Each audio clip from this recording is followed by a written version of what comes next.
Okay mga kahabis, check nyo to. Ito yung white millet na seeds na tumubo, no? Minsan kasi natatapon ko yung buto kasi mas naipay lang nasasama.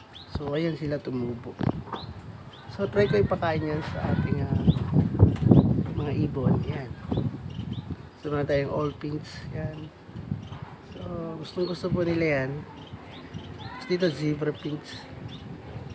Yan, minsan po ginagawa nilang pugay yan pag natuyo.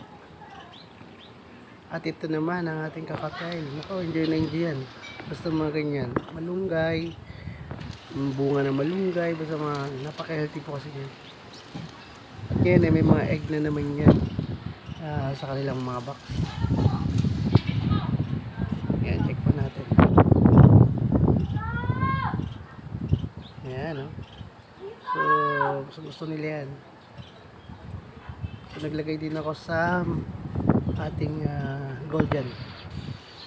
Yan, golden ang aking golden pinch.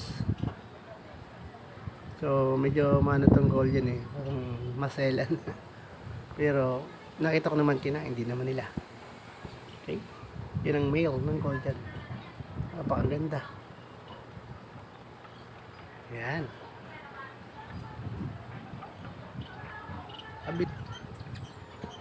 So ito naman yung sa kabilang side na ating mga golden. May ano tayo rito, black face. So pair po ito, pero may isa pang extra na male na lugon siya, lugon. So yan. At dito naman sa baba na yung zebra natin. Ibig sila isang male. So ginagawa niyang parang pugad. Nilalagay sa pugad niya. Siguro pag natuyo, yan tulad niya, no? Kinukuha niya, tapos inakad niya rin sa taas. So may mga egg na rin po yan. Egg ng old pinks. Pina-poster ko. Yan po, kumakain yung golden. So marami po akong grass dito. At yan, ibibigay ko lang sa kanila.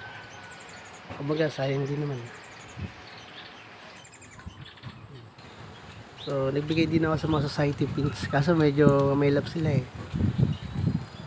Parang takot sila sa takot. Kahit sa mga malunggay na bunga, takot sila. Pero nasasanay din naman unti-unti. So yan, kumakain sila.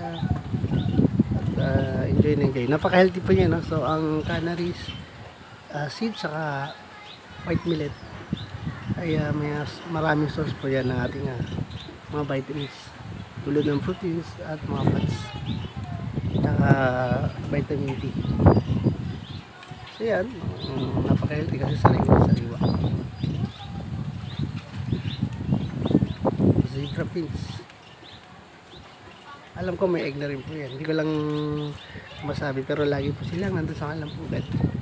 So meron na rin yan sigurado.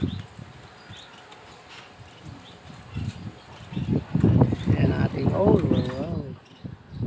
Sipag. Kuha pa tayo, no? Para naman sa ating society pinches. Yan, natatapon ko kasi dyan. So, pagtapon ko, tumutubo sila. So, okay lang yan.